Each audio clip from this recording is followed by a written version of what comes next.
Welcome to the League of Legends Champion Spotlight, featuring Nocturne, the Eternal Nightmare. This here is Nocturne's actual model.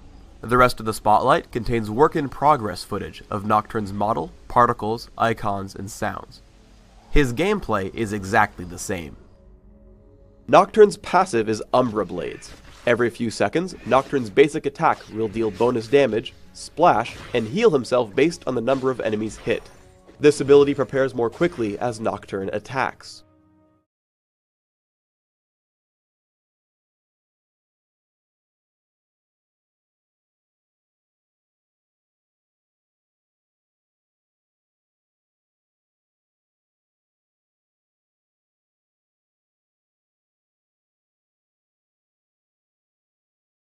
Duskbringer shoots out a line nuke, leaving a trail behind it.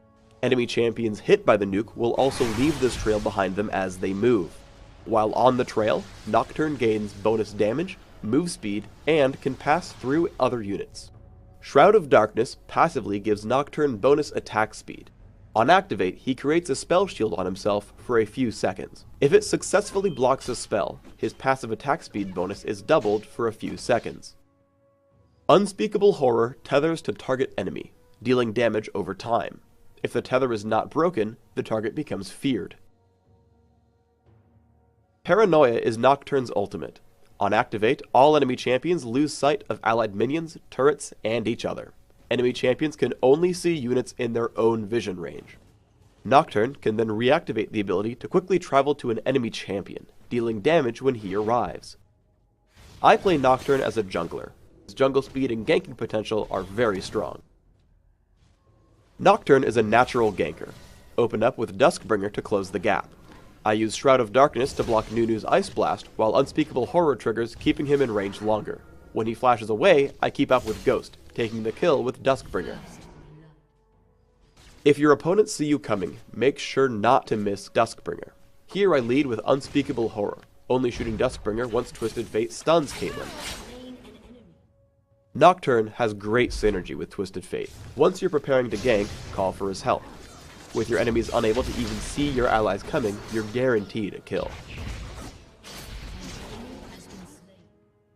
One great thing about Nocturne is that his abilities all work defensively as well. As I get caught by Nunu and Caitlyn, I run with Duskbringer, and block Ice Blast with Shroud of Darkness. I wait on Unspeakable Horror for when Twisted Fate shows up. As Nunu tries to escape, Duskbringer and Ghost allow me a kill while chasing. Afterwards, I chase down Caitlyn as soon as possible. With Duskbringer and the Lizard buff, only her teammates can save her.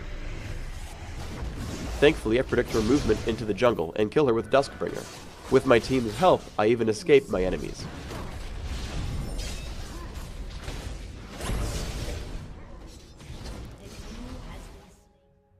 As an assassin, you want to be constantly ganking for your teammates. A tank like Maokai won't die to Just Shen and Blitzcrank, so always make yourself available. Again, make sure you'll hit your enemy with Duskbringer to ensure maximum damage. Afterwards, Unspeakable Horror keeps your foe in place. Sometimes urgency calls upon your ultimate. Always look for a gank in action. Use Paranoia and hop in there, making sure to always use Unspeakable Horror to lock up your target. Paranoia has a few really fun, subtle uses as well. Because it moves you, you can escape abilities like Nunu's Absolute Zero. Because it deals damage, you can sneak kills on targets like Kale. Because she loses all allied vision, she doesn't know I'm coming for her until it's too late. Nocturne is an especially adept duelist. Here I fight Kassadin using all my abilities as best I can. Most key is my timing on Paranoia. Remember that it doesn't reveal your enemies, so you have to be ready to use it early enough. Here I last hit Kassadin with it, but I would also be able to just barely chase him over the wall if he were to Rift Walk in time. Sometimes Paranoia is simply an in-battle blink. I jump in on Nunu using Unspeakable Horror to cancel Absolute Zero. After he falls, I notice Shen has taunted Kale. Immediately, I use Paranoia to jump on her. I drop her from half health with just Paranoia and Umbra Blades. We follow up on Caitlyn easily afterwards. As a jungler, I take armor penetration marks, flat armor seals, attack speed glyphs, and armor penetration quintessences. I take 2109 masteries, focusing on improved neutral buff durations while taking Smite and Ghost. Take your first point in Shroud of Darkness, and then max Duskbringer. Take Unspeakable Horror and Paranoia when you can. For items, start with a cloth armor and a few health potions. Upgrade to Wriggle's Lantern and take Mercury Treads. Yomu's Ghost Blade and Black Cleaver will cover most of your damage needs, while you build Banshee's Veil and Guardian Angel as tank items.